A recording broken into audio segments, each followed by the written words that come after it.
Jamal Crawford, who comes off of the bench for the Clippers, is the second leading scorer on the team, averaging 16.6 points a game.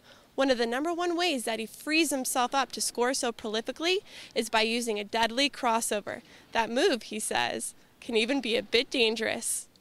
Have I ever sprained anyone's ankles? I think I have sprained a couple ankles when I was younger, especially in high school. I sprained some ankles and didn't mean to. I was just trying to be creative with my dribble, but that's what ended up happening. I think the crossover is so effective because you can use it with either hand. You can go either way with it. A lot of people don't want to be crossed over, so sometimes you set it up just by doing a regular straight line drive, and that sets up the crossover for later on in the game. My best friend in the world, he told me that last year, I think. He's like, there's something you do that I can't explain to anybody. I was like, what's that? He's like, the way you dribble. He's like, I've never seen you practice it. And I didn't realize it, that it was, that rare or whatever. But for me, I've always had a ball in my hands ever since I was smaller. And for going down the street in the rain, the snow, I always had a ball when I was younger. And I think that's what's made me a pretty good dribbler, is the fact that I've always had a ball. I've never done the cone drills or, hit a chair, do a spin move, hit a chair, go right to left. I've never done that. And I think that's what keeps defenders off balance, because it doesn't look like it's a drill, it doesn't look robotic, it just looks like it's kind of free-flowing. And I'm just using whatever they're doing against them.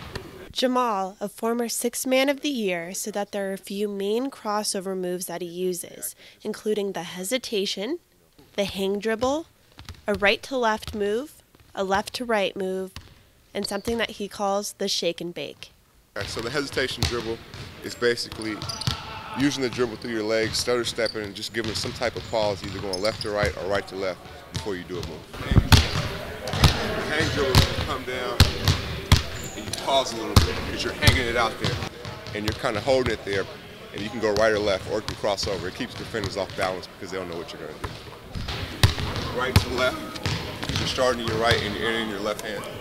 And then just opposite, come down, left, right. You're starting in your left hand and then your right, so it's left to right. So you can go either way. Shake and bake, I made it when I was 16 on accident. It's really an extended version, but the short version is coming down through the legs, behind the back.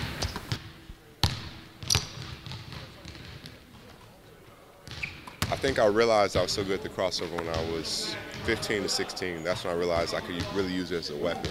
Before that, I was just dribbling really without a purpose. But once I saw that it was effective, I saw I can keep it in my game.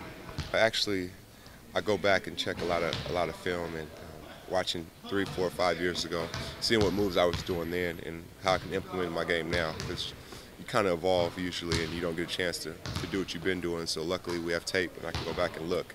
And I use and steal some of those moves I was doing then and put it in my game now. It feels really good to do a crossover and lose a defender, but what I'm thinking after I do the crossover is I got to complete the play, whether it's with a pass or a shot or some type of finish. I don't want to do a really, really nice move and then not complete it because it was worthless at that point.